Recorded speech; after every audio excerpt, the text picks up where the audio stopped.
कभी कभी हिंदी में एक ही वर्ड को दो बार रिपीट किया जाता है। विद पर्पस किया जाता है, उसका एक अपना उद्देश्य होता है। जैसे इन सेंटेंसेस को देखिए कि आज तुमने क्या क्या खाया, गिरते गिरते वह बची, रो रो कर उसने आंखें सुजा ली, अभी कभी यहाँ से दफ़ा हो जाओ, और घर घर में आज दीपावली की धूम है। इन सब में आप देख रहे हैं कि कोई ना कोई वर्ड रिपीट हो रहा है और ये अलग अलग पार्ट्स ऑफ स्पीच हैं। तो इस वीडियो में हम समझने जा रहे हैं ये पांच कॉन्सेप्ट्स को अच्छी तरह से समझेंगे, क्योंकि ऐसे सेंटेंसेस एवरीडे इंग्लिश में काफ़ी यूज़ किए जाते हैं। तो आइए वीडियो को शुरू करते हैं और सबसे पहला जो कॉन्सेप्ट है वो लेते हैं, जहाँ पर हिंदी में आप देखेंगे कि क्वेश्चन वर्ड दो बार रिपीट किया जाता है। जैसे 3 सेंटेंसेस लीजिए कि आज तुमने क्या क्या खाया, क्या क्या रिपीट हुआ, तुम्हारे साथ कौन कौन जा रहा है, कौन कौन रिपीट हुआ, और वह कहाँ कहाँ जाना चाहता है, यहाँ पे कहाँ कहाँ रिपीट हो रहा है। तो जब दो बार क्वेश्चन वर्ड रिपीट होता है, मीन्स जो क्वेश्चन करने वाला है वो ये जानना चाहता है कि पूरी की पूरी डिटेल क्या है। क्या क्या तुमने खाया means you are going to tell me every single item you ate today. पूरी की पूरी आइटम बताओगे, एक एक आइटम तुम मुझे बताओगे। तो जब पूछने वाला ये जानना चाहते हैं तो इस तरह के क्वेश्चन करता है। तो इंग्लिश में हम इसको ट्रांसलेट करने के लिए या फिर बोलने के लिए question word plus all use करते हैं। तो question word plus all plus helping verb, right. जैसे एग्जांपल देखिए कि आज तुमने क्या क्या खाया। अब इसको हम इंग्लिश में क्या कहेंगे, तो क्या क्या, सबसे पहले क्या क्या means what all helping verb did, फिर सब्जेक्ट यूज़ करेंगे यू, और मेन वर्ब की बेस फॉर्म ईट, शेष चीज़ें। तो what all did you eat today. तो ये बहुत ही सिंपल है, सिर्फ आपको ये याद रखना है कि क्वेश्चन वर्ड के बाद ऑल जोड़ देना है। क्वेश्चन वर्ड जो भी हो उसके ठीक बाद ऑल जोड़िए, सारी चीज़ें शेष जो हैं वो सेम रहेंगी, कोई चेंज नहीं आएगा। What all did you eat today, right. दूसरा सेंटेंस लीजिए कि तुम्हारे साथ कौन कौन जा रहा है। तो सिंपली कौन कौन के लिए हु ऑल यूज़ करेंगे। Who all are going with you, who all are going with you, तुम्हारे साथ कौन कौन जा रहा है। इस स्ट्रक्चर के साथ आपको ये याद रखना होगा कि यह जो क्वेश्चन वर्ड प्लस ऑल है यह इनफॉर्मल इंग्लिश में चलता है, स्पोकन इंग्लिश में चलता है, जो कैजुअल इंग्लिश है उसमें यह चलता है, और इंडियन इंग्लिश में ये एक्सेप्टेबल है। और ये स्टैंडर्ड ब्रिटिश इंग्लिश नहीं है, यह स्टैंडर्ड अमेरिकन इंग्लिश भी नहीं है, लेकिन हाँ कुछ अमेरिकन इंग्लिश डायलेक्ट्स में यानी बोलियों में यह एक्सेप्टेबल है, प्रचलित है। स्टैंडर्ड अमेरिकन इंग्लिश हो या फिर ब्रिटिश इंग्लिश हो या फिर फॉर्मल इंग्लिश हो, एक्सेप्टेबल नहीं है। इंडियन इंग्लिश में ये एक्सेप्टेबल है, इसको बोला जाता है। और स्लम डॉग मिलियनेयर एक मूवी आई थी 2008 में, यह यूज़ किया गया, फॉर्मेशन यूज़ किया गया है। चलिए देखते हैं एक और एग्जांपल, फिर आगे चलते हैं कि वह कहाँ कहाँ जाना चाहता है। कहाँ कहाँ दो बार रिपीट हुआ, वेयर ऑल यूज़ करेंगे। Where all does he want to go, where all does he want to go. Okay, तो इंडियन कॉन्टेक्स्ट में इंग्लिश में आप धड़ल्ले से यूज़ किए, स्पोकन इंग्लिश में, ठीक है। आगे चलते हैं, नेक्स्ट लेते हैं। ये 3 सेंटेंसेस लीजिए आप कि वह गिरते गिरते बच गई, गिरते गिरते रिपीट हुआ। उसकी दादी मरते मरते बची, मरते मरते रिपीट हुआ। रवि के साथ दुर्घटना होते होते बच गई, यहाँ पर होते होते ये रिपीट हुआ। इन सब में ये वर्ब है, राइट। अब यहाँ पे जो क्रक्स है वो है गिरते गिरते, इसको कैसे लिखें, मरते मरते इसको कैसे लिखें, दुर्घटना होते होते बच गई, यहीं पे क्रक्स है। अब इसको लिखने के लिए हम यूज़ करते हैं नैरोली स्केप, और उसके बाद यूज़ करते हैं नाउन या फिर जर्नड। सेंटेंस देखिए, समझ जाएंगे कैसे इसको हम ट्रांसलेट कर रहे हैं या फिर बोल रहे हैं कि वह गिरते गिरते बच गई। सिंपली ये पास्ट इंडेफिनिट है, तो शी नैरोली स्केप्ड फॉलिंग। तो नैरोली उसके बाद से स्केप मीन्स होता है बचना, यही वर्ब है। सेकंड फॉर्म हमने इसको यूज़ किया, और फिर इसके बाद से जेरंड हमने यूज़ किया फॉलिंग। तो शी नैरोली स्केप्ड फॉलिंग, वह गिरते गिरते बच गई, राइट। दूसरा सेंटेंस क्या था कि उसकी दादी मरते मरते बची, मरी नहीं लेकिन मरने के कगार पे पहुंच गई थी, लेकिन बच गई। तो हर ग्रैंड माँ नैरोली स्केप्ड द डेथ। ठीक है, यहाँ पे नैरोली स्केप्ड और जिस चीज़ से बची उसको रखना है आपको नाउन फॉर्म में या फिर जेरेंड फॉर्म में रखना है। लास्ट एग्जाम्पल देखिए कि रवि के साथ दुर्घटना होते होते बच गई। It means Ravi narrowly escaped the accident. Ravi narrowly escaped the accident. ठीक है, काफ़ी इजी सा स्ट्रक्चर था। आइए नेक्स्ट कॉन्सेप्ट लेते हैं। अगला है कि रो रो कर उसकी आंखें सूज गईं या फिर रो रो कर उसने आंखें सुझा ली।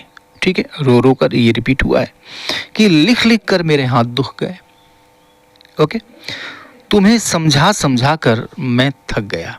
इन सब में आप देख रहे हैं कि रो रो कर, लिख लिख कर, समझा समझा कर। अब इसका भाव समझिए। इसका भाव ये आ रहा है कि कोई काम लगातार हो रहा है। रो रो कर उसने आंखें सुझा ली यानी लगातार वह रोई और फिर उसकी आंखें सूज गई। लिख लिख कर मेरे हाथ दुख गए यानी लिखने का काम जो है ये लगातार हुआ। अब इसी चीज़ को लिखना है। कैसे लिखेंगे? कोई काम है जो लगातार कर रहे हैं या फिर लगातार आपने किया। अब इसको हम लिखने के लिए, इंग्लिश में लिखने के लिए क्या यूज़ करते हैं? ऑफ या फॉर, जो भी सही हो, प्लस प्रेजेंट पार्टिसिपल, यानी जो काम कर करके लगातार जो आपने काम किया, और फिर उसके बाद हम यूज़ करते हैं कंटिन्यूअसली। बस यही पे क्रक्स है। देखिए कैसे इसको हम लिखते हैं कि रो रो कर उसने आंखें सुझा ली। It means her eyes swelled up.